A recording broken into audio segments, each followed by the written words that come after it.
சில ஆம்பளைங்க எல்லாம் தான் பொண்டாட்டிக்கு செலவு கொடுக்காம டைம் கொடுக்காம வெளியே தெரியாத ஒரு பெண்களுக்கெல்லாம் டைமும் காசு செலவு பண்ணுவாங்க.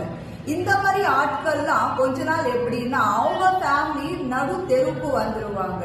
இவங்க என்ன நினைப்பாங்கன்னா ஏதோ சாதிக்கிறாங்க, வளர்றாங்க, ஜெயிச்சிருவாங்கன்னு நினைச்சு வாழ்க்கைய ஓட்ட பாப்பாங்க. இதுல என்னன்னா தான் பொண்டாட்டியே நீங்க துரோகம் பண்ணீங்கன்னா வெளியே இருக்க ஆட்கள் கண்டிப்பா உங்களுக்கு துரோகம் பண்ணுவாங்க. ஏன்னா நீங்க என்ன பண்றீங்க அதுதான் கிடைக்கும். நீங்க என்ன எதிர்பார்த்தீங்க? நம்ம வளர்ந்துட்டோம், டைம் மிச்சம் ஆச்சு. இது தவறான விஷயம். மொபைல்ல நல்ல விஷயங்கள் நீங்க பண்ணீங்கன்னா உங்க வாழ்க்கை வளரும்.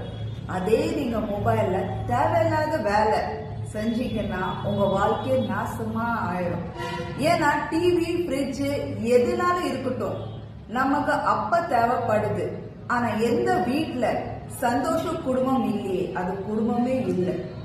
எத்தனையோ பேரு எதுவும் இல்லாம குடும்பத்தோட சந்தோஷமா இருப்பாங்க. எத்தனையோ பேரு எல்லாம் இருந்தும் சந்தோஷமும் இருக்காது. மனிதனுக்கு தேவை சந்தோஷம், நிம்மதி தான். இது தேடி போக கூடாது, தானா இருக்குது. ஆனா அனுபவிக்க தெரியல. தேவையில்லாத கற்பனையில நீங்க வாழும் போதுதான் வீட்டுல தேவையில்லாத பிரச்சனை வருது. படிச்சிருக்கோம், கொஞ்சம் மூளை யூஸ் பண்ணோம். எதுக்கு படிப்பு முக்கியமா இல்லையா? முக்கியம்னா உங்க வாழ்க்கை நல்லா இருக்கும்.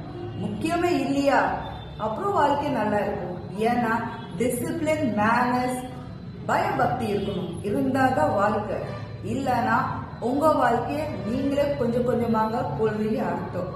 நீங்களே உங்க வாழ்க்கைய கொள்றதுக்கு காரணமா ஆயிருவீங்க. இது நிறைய பேருக்கு தெரியாது. போனதுக்கு அப்புறம் தான் புரியும். ஆனா நீங்க அந்த இடத்துக்கு திருப்பி போகணும்னு நினைச்சீங்கன்னா முடியாது. இதுதான் வாழ்க்கை.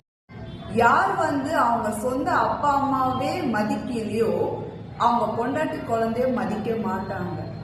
ஏன்னா ஒரு பயபக்தி இல்ல, ஆசை பாசம் இல்ல. நம்ம கஷ்டப்படுவோம், அவங்க கஷ்டப்படுவாங்க. இது நினைக்கிறவங்க தான் அவங்களோட குடும்பத்தை நல்லதா ஒரு வழிகள்ல கொண்டு போவாங்க. ஆனா நம்ம நினைப்போம், என்ன இவ பொண்டாட்டி பேச்சு கேட்கறா, என்ன இவ புருஷன் பேச்சு கேட்கறா. நம்ம அப்பா அம்மா பேச்சு கேட்டோம்ல, எவ்வளவு நாள் வளர்ந்துட்டோம், இன்னும் வளர்றோம். அப்புறம் ஏன் அவங்க பேச்சு கேட்க கூடாது? அவங்க தான் நம்ம கூட இருக்க போறாங்க, வாழ போறாங்க. அவங்க பேச்சு கேட்காம அடுத்தவங்க பேச்சு கேட்டு என்ன கண்ட போறீங்க? கஷ்டம்தான் வரும். ஏன்னா இந்த உலகத்துல அடுத்தவங்க குடி கெடுக்கிறவங்க தான் இருப்பாங்க. யார் நல்லா இருக்கணும், வார்த்தைகள் சொல்லணும், இந்த